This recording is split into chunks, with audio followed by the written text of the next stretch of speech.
Greater Noida.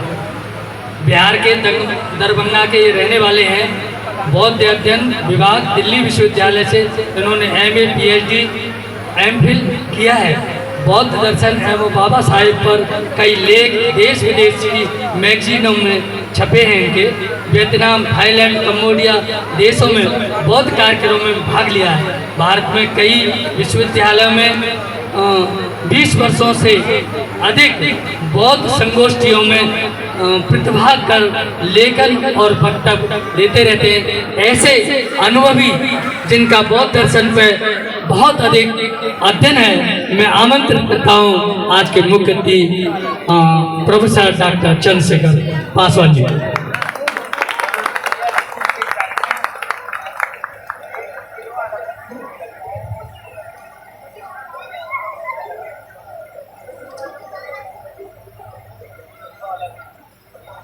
नमो बुद्धाय, जय भीम। सबसे पहले मैं अंबेडकर समाज कल्याण समिति को धन्यवाद देना चाहता हूँ कि इस मौके पर मुझे आप लोग कुछ बोलने का अवसर दिया है।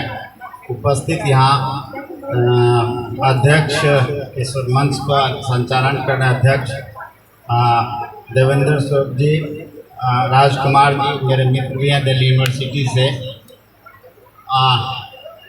मेरे बहनों बंधुओं, मेरे कहने के लिए अब कुछ बचा नहीं क्योंकि मैं अंतिम वक्ता हूँ। इसीलिए जो बाबा साहब पर बात है वो सब चीज़ लगभग लोग बोल चुके हैं, तो वो चीज़ रिपीट ही होगी मेरे ख्याल से, लेकिन कुछ न कुछ आया हो तो बोलना ही पड़ेगा। तो मैं बाबा साहब और चूँकि बुद्ध की मूर्तियाँ यहाँ रखी हुई हैं तो मैं दोनों को सामंजस्य मिला के, क्योंकि बुद्धिज़्म से रिलेटेड है तो इसीलिए मैं थोड़ा बहुत उस काम को आगे बढ़ाते हुए बाबा साहब की कुछ बातों को मैं रख सकता हूँ।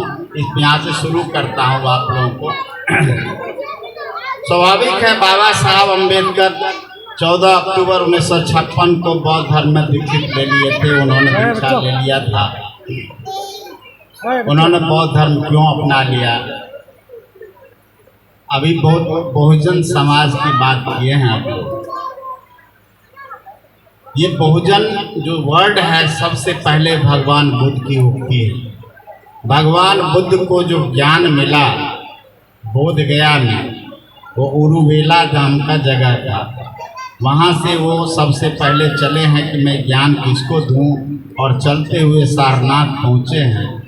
सारनाथ पहुँचने के बाद जब पंचवर्गीय भिक्षु उनके मित्र हैं उनसे मिलते हैं और कहते हैं कि ये मुझे ज्ञान मिला है, 4 आर्य सत्य और अष्टांगिक मार्ग और पंचशील। जब उनको अपने ज्ञान की बात करते हैं तो स्वीकार करते हैं। स्वीकार करने के बाद कहते हैं कि क्यों न इस धर्म को हम समाज में ले जाएं। तो उनकी पहली उक्ति यही थी कि चरत भिक्षुवे चारिकं बहुजन हिताय बहुजन सुखाय लोकान कंपाय अथाय हिताय देवानुशासनते, कि है भिक्षुओं चारिका करो, किस लिए?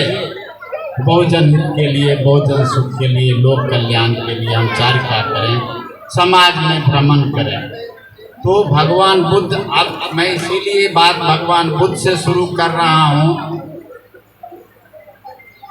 कि थोड़ा देर के लिए उस आदमी के उस व्यक्तित्व के बारे में, जैसे बाबा साहब के व्यक्तित्व के बारे में विचार किए हैं, वही व्यक्तित्व पहले मैं बुद्ध की व्यक्तित्व की बात करता हूँ, फिर बाबा साहब के व्यक्तित्व की बात करता हूँ। ज़्यादा समय नहीं लूँगा, 7-8 मिनट 10 मिनट लूँगा।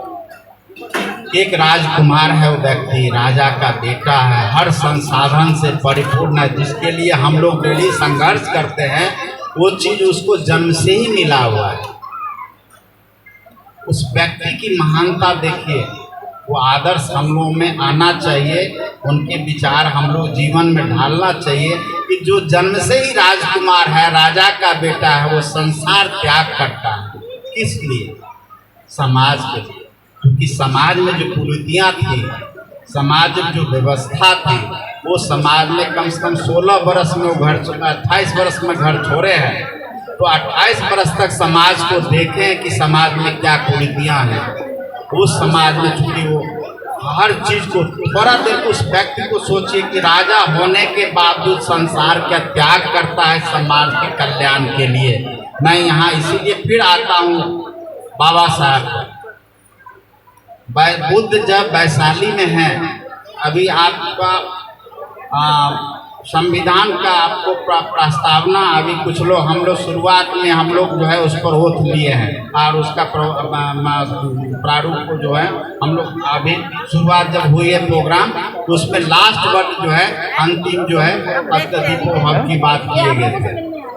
भगवान बुद्ध का अंतिम जब वो कहते हैं आनंद अब मेरा महापरिनिर्वाण होगा, तो जो चौपाल क्षेत्र पर वैशाली में चौपाल क्षेत्र पर बैठे हुए हैं, तो वो कहते हैं कि आज से 3 महीना के बाद मेरा महापरिनिर्वाण हो जाएगा है आनंद। तो आनंद थोड़ा सा घबरा जाता है और थोड़ा सा परेशान हो जाता है, तो कहता आनंद मुझे पहले कहते तो मैं थोड़ा देर और रुक जाता, लेकिन अब नहीं रुक पाऊंगा। तो आनंद बार बार रिपीट करता है कि आपके जाने के बाद मैं क्या करूँ, आपके जाने के बाद मैं क्या करूँ।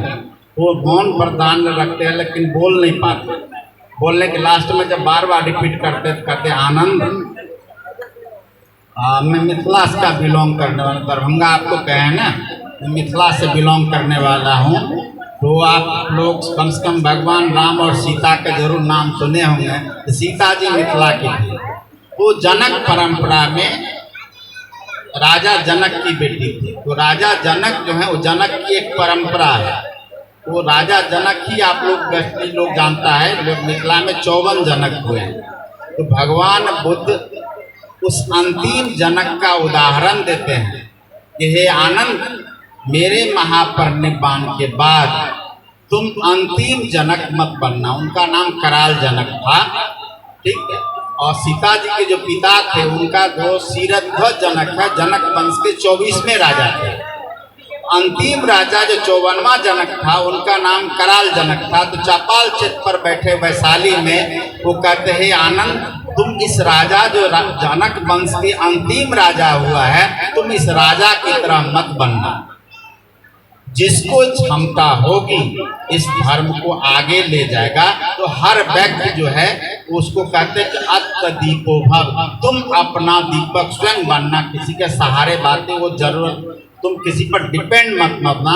मतलब यहाँ बैठे हुए लोग जो हैं, मेरा कहने का वर्जन यही था कि अत्त दीपो भव का मतलब है कि हर व्यक्ति बाबा साहब के विचारों को एक एक आदमी, बच्चा से लेके महिला से लेके बुजुर्ग से लेके नौजवान से लेके इंडिविजुअल अत्त दीपो भव बनने की बात है। जो राजकुमार जी बार बार रिपीट कर रहे थे कि हमको आगे बढ़ने के लिए बहुत तरह के काम करने हैं। तो बाबा साहब को जो विचार है वो विचार अत्त दीपो भव से जुड़ा हुआ है कि हर आदमी को एक एक अम्बेडकर एक एक घर में बनाना पड़ेगा, तब हमारे समाज का उद्धार होगा। तो भारतीय संविधान में बाबा साहब मैत्री और करुणा का जो है, समता का जो भाव लाए हैं, ये भाव वहीं से है।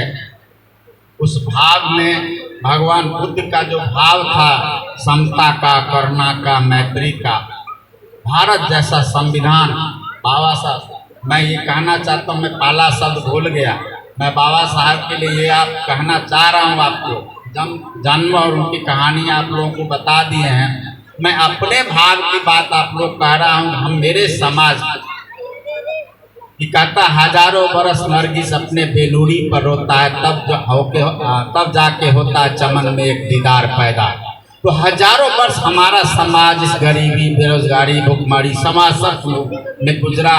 जब वैदिक टेक्स्ट को आप पढ़ेंगे और समाज कैसा रहा है, तब आपको लगेगा कि अम्बेडकर जैसा व्यक्ति हजारों वर्ष जब आदमी अपनी परेशान जब तो हम एक महानतम व्यक्ति पैदा लिया, वो भी मेरे समाज से। क्योंकि आप कभी काल देखेंगे, आश्चर्य की बात है, मेरी बात को हो सकता है आप लोग विश्वास न करें, ये अपना बात मैं बोल रहा हूँ, किताबी बात नहीं, कि भगवान राम को भी पैदा लेना था तो दशरथ के घर में पैदा, और कृष्ण को भी पैदा लेना था, वो भी महान घर में पैदा लिए।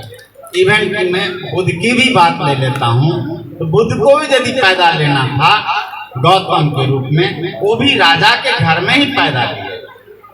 क्योंकि भगवान कृष्ण गीता में कहते हैं कि श्रेष्ठ पुरुष जो करता है उसके अनुकरण सारे लोग करते हैं। इसको बात को तो मैं मान लेता हूँ। मैं बाबा साहब को महान इसीलिए मानता हूँ कि बुद्ध भी राज दरबार राजा के घर में पैदा लिए, राम भी राजा के घर में पैदा लिए, कृष्ण भी राजा के घर में पैदा लिए। अम्बेडकर जैसा व्यक्ति राजा के घर में पैदा नहीं होके समाज को राजा बनाने के लिए समाज को राजा अपना जीवन लगा दिया। उनके पास क्या चाहते तो बहुत चीज मिल जाता है। कैलिफोर्निया विश्वविद्यालय, समाज के यहाँ बच्चे बैठे होंगे, माँ बैठी हुई हैं, गर्व की बात है इस देश के लिए भी, हम समाज के लिए तो है ही कि कैलिफोर्निया विश्वविद्यालय ये नहीं लिखता है कि अम्बेडकर यहाँ से पढ़ के गया, कहता है इस विश्वविद्यालय को गर्व है कि अम्बेडकर जैसा व्यक्ति यहाँ पढ़ा है। उनका स्टैचू लगा हुआ है, रहता है कि मैं दिल्ली विश्वविद्यालय से पढ़ा हूँ, लोग कहेगा ये स्टूडेंट जो है मेरे यहाँ का।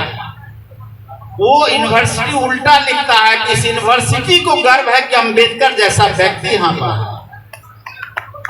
ऐसा हर व्यक्ति को बनने के लिए बाबा साहब चाहते, बहुत बड़ी दुनिया थी उनकी, वो चाहते तो उस समय समाज में बहुत पढ़े लिखे लोग हमारे बीच से नहीं थे, तो जो मांगते उस समय देश में मिल जाता उनको। मैं अपने आप में कभी सोचता हूँ कि मेरी जो उम्र है, मैं 55 से ज़्यादा उम्र का हूँ, मैं सोचता हूँ कि एक बाबा साहब मैं अपने में तुलना करूँ, मेरे जैसे उम्र में बाबा साहब पूरा देश का इतना बड़ा संविधान लिख दिया। मैं तो एक कण भी नहीं हूँ कि एक पेज मुझे लिखने के लिए दे दिया जाए तो हो सकता है मुझे इस साल से पसीना चले और इधर से पसीना चले। बाबा साहब जैसा व्यक्ति 55 की उम्र में जो है भारत जैसा संविधान लिख दिया, ये उस महानतम व्यक्ति का कितना ज्ञान था, क्या था मैं ये कल्पना कर। महान इसीलिए थे कि अंदाज कीजिए कि 1947 में भारत 2 टुकड़े में बट जाएगा। वो आदमी को क्या महानता थे कि थॉट ऑन पाकिस्तान 1940 में लिख देते हैं। वो ये उनकी महानता, क्या विजन हो गया होगा उस व्यक्ति के भीतर में, अंदाज कीजिए। मैं ये मन को भावनात्मक रूप से इसीलिए कह रहा हूँ, वो आदमी इतना विजन था, इतने पढ़े लिखे थे, हम समाज के बीच से गर्व का विषय है, बच्चों के लिए गर्व का विषय है। कल मेरा बेटा पूछा था, पहली बार पूछा कि बाबा साहब का जयंती मना गया अमेरिका में, ऐसा क्यों हुआ है? हमके बेटा बाबा साहब अब तुम्हारा समय आ गया है बाबा साहब बनने के लिए, इसीलिए बाबा साहब के जीवनी को पढ़ो और ग्रेजुएशन में एडमिशन लेगा। वो हमके बाबा साहब के जीवनी पढ़ो। पूरी दुनिया में बाबा साहब का जयंती मना गया, अमेरिका में मना गया, कनाडा में मना गया, बाकी दुनिया में मना गया। हर पार्लियामेंट्रियन जहाँ जो है वो उसने बाबा साहब की जयंती मनाई। इसीलिए तुम अभी कोचिंग में तो बताया तो हाँ बताए हैं, हमके बाबा साहब बनने का प्रयास करो हर घर से। और बाबा साहब जो कहे हैं वो मैं अपने जीवन में इसीलिए अपनी बड़ाई नहीं कर रहा हूँ, मैं समाज के लिए इसीलिए बोल रहा हूँ कि इसका जो राजकुमार जी ने उस तरह मैं भी कर रहा हूँ कि मैं दिल्ली यूनिवर्सिटी जब आया था तो शिक्षा जगत में मेरा कोई परिचय नहीं था। मैं स्टेशन पर खड़ा होकर सोचा कि जाऊं कहाँ। मैं 3 दिन एक छत पर सोया, क्योंकि मेरे भाई थे, एक सिंगल कमरे में थे, गर्मी का टाइम था तो मैं छत पर ही सो गया 3 दिन। और फिर दूसरे जगह गया, फिर दिल्ली यूनिवर्सिटी आया और यहाँ एडमिशन लिया। डर रहा था कि बिहार से आया और यहाँ बहुत विद्वान लोग होंगे, लेकिन धीरे धीरे मैं अपने को सर्वाइव किया और अपने साथ फिर धीरे धीरे मैं 2 डिस्ट्रिक्ट में पहला आदमी था जो दिल्ली विश्वविद्यालय पढ़ने आया था बिहार से, दरभंगा और मधुबनी जिला से। और यहाँ आके मैं बहुत लड़का को लाया, 50 से ज़्यादा आदमी को लाए, उसमें 4 लेक्चरर है अभी। तो मैं कभी काल थिंकिंग करता हूँ कि बाबा साहब को जो विचार था उसमें से एक आदमी को पढ़ाना, मैंने 4 को लेक्चरर बना दिया।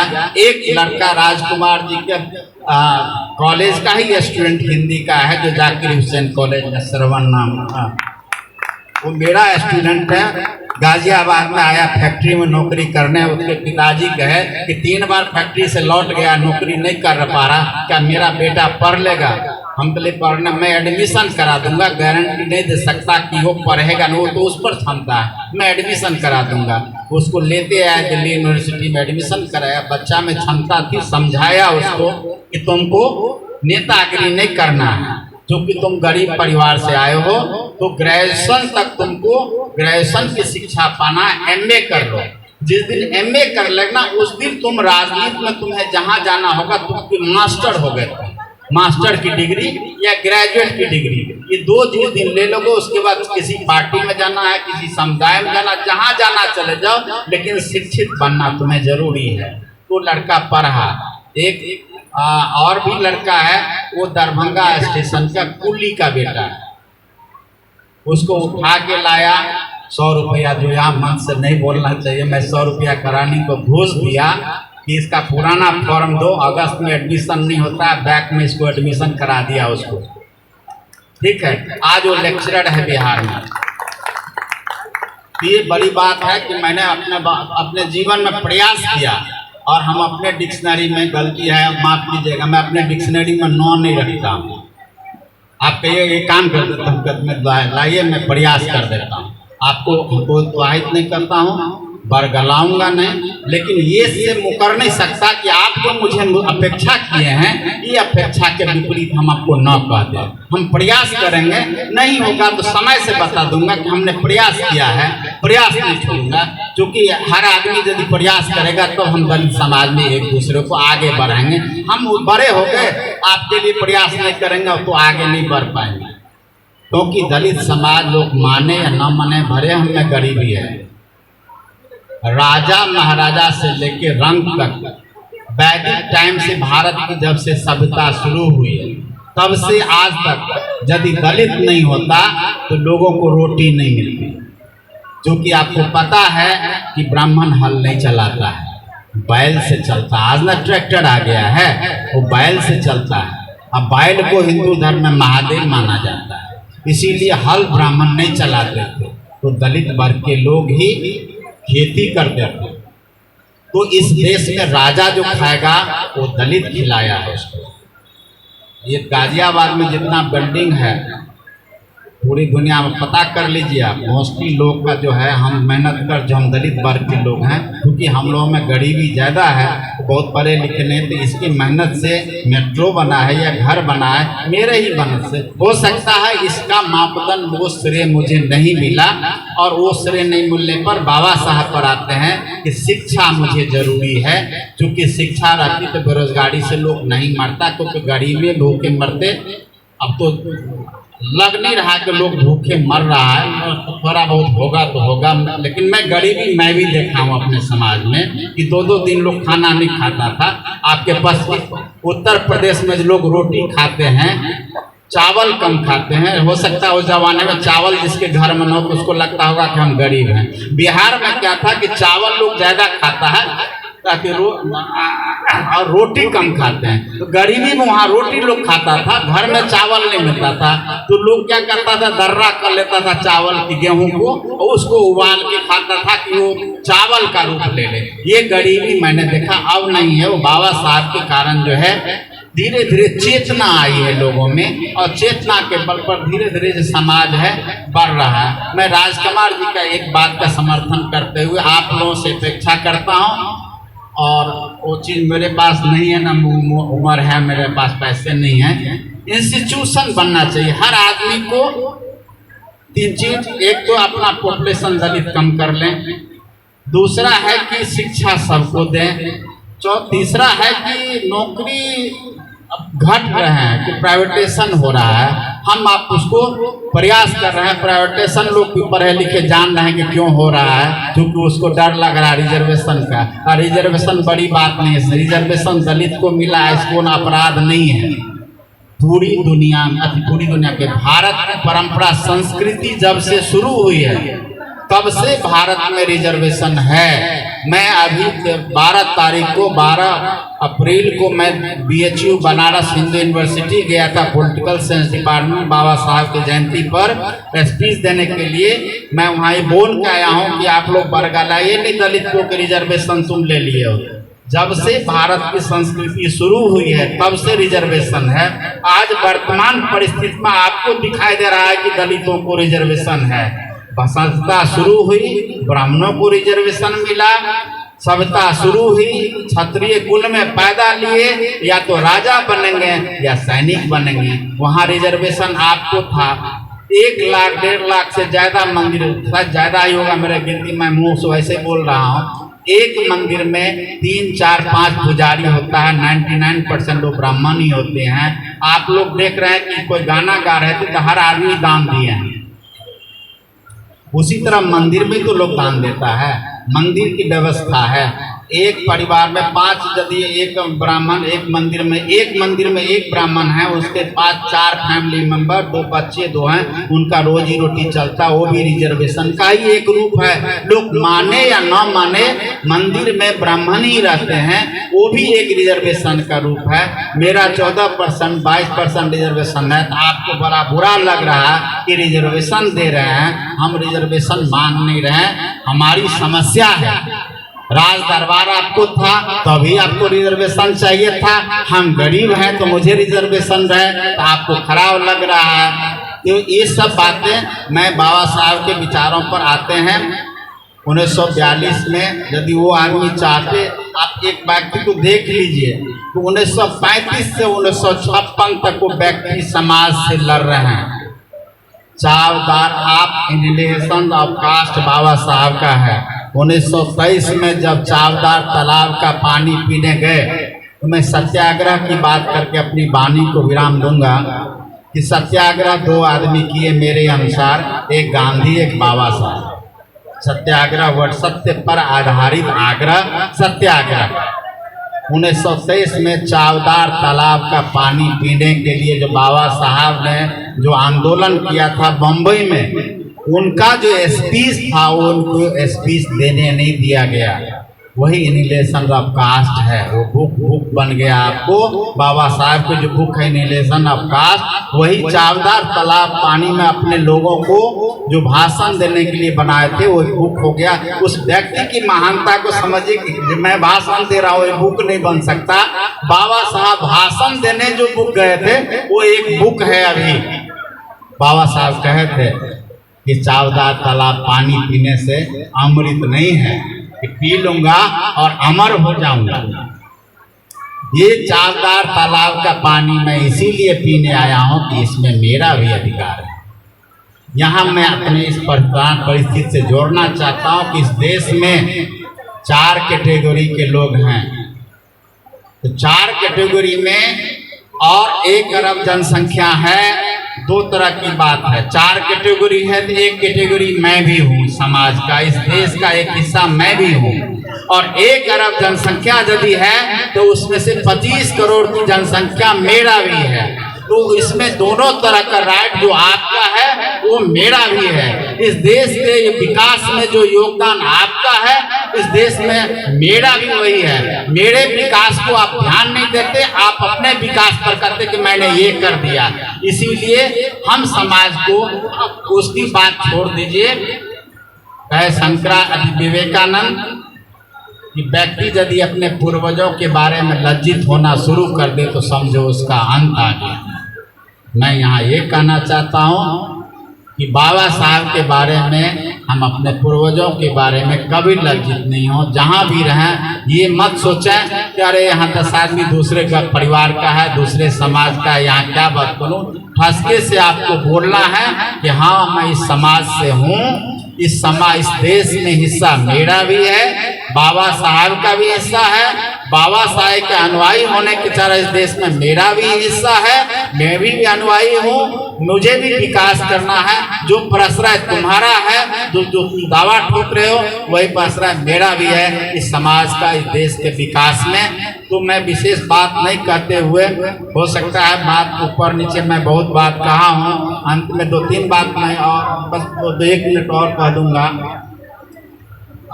राजकुमार जी सम्राट अशोक की बात कह रहे थे। मैं सम्राट अशोक की बात आपको बस एक लाइन में ये कहना चाहता हूँ अपने समाजों से कि बुद्ध के विचारों को पूरा देश में, ये गाजियाबाद के बगल में मेरठ है, आप कभी जाएंगे क्रिकेट मैच देखने के लिए तो फिरोज शाह कोटला जो क्रिकेट का ग्राउंड है उसमें सम्राट अशोक का एक पिलर लगा हुआ है। वो पंजाब के टोपरा से उठा कर रखा हुआ है और आपके गाजियाबाद के बगल में मेरठ है। मेरठ का जो पिलर है सम्राट अशोक का, वो 12 हिंदू हॉस्पिटल दिल्ली विश्वविद्यालय में लगा हुआ है। और पूरे ईरान से लेके और बांग्लादेश तक सम्राट अशोक का पिलर, इंस्क्रिप्शन सब जगह लगा हुआ है। वो बुद्ध का उपदेश है। उसमें समाज से मैं ये कहना चाहता हूँ कि वो सम्राट अशोक, उसमें एक शब्द लिखा है, बचो बुद्धि धर्म समन्वय। बचो बुद्धि का मतलब है कि आप उस चीज़ में उलझन में न रहें कि ये इस रिलीजन का है, वो इस रिलीजन का है, वो इस विचारधारा का, वो इस विचारधारा का। आप उससे बचिए। व्यक्तिगत तौर पर अपने परिवार को, अपने समाज को कैसे आगे ले जाना है, उस पर बारे सोचिए। उलझन में मत फंसिए कि वो क्या कह रहा है। हाँ, प्रतिकार जरूर कीजिए। आपको कोई कुछ कह रहा है, प्रतिकार जरूर कीजिए। और धर्म समन्वय कहा कि वो अपने भजने दीजिए, मुझे बाबा साहब को भजना है तो मुझे भजना है, वो जो भज रहा है उसको भी मुझे कुछ नहीं बोलना है। उसको धर्म समन्वय उन्होंने कहा है। और मास में सबके लिए है, मेरे लिए भी है, आपके लिए भी है। सम्राट अशोक लिखा एक जगह अपने इंस्क्रिप्शन में, अनुसंधान। ये मेरी बात हो सकता है आप लोग यहाँ से ले जाएं, मैं आग्रह करता हूँ। सम्राट अशोक अनुसंधान वर्ड इसीलिए लिखा है अपने इंस्क्रिप्शन में कि कहा है कि प्रत्येक व्यक्ति को शाम में ये सोचना चाहिए कि आज हमने क्या किया और कल मुझे आज जो किए हैं उसका प्रतिफल या कल मुझे क्या करना है। तो अनुसंधान वर्ड हर व्यक्ति के लिए लिखा है कि आप सामने प्रत्येक दिन सोचें कि आज हमने क्या किया है।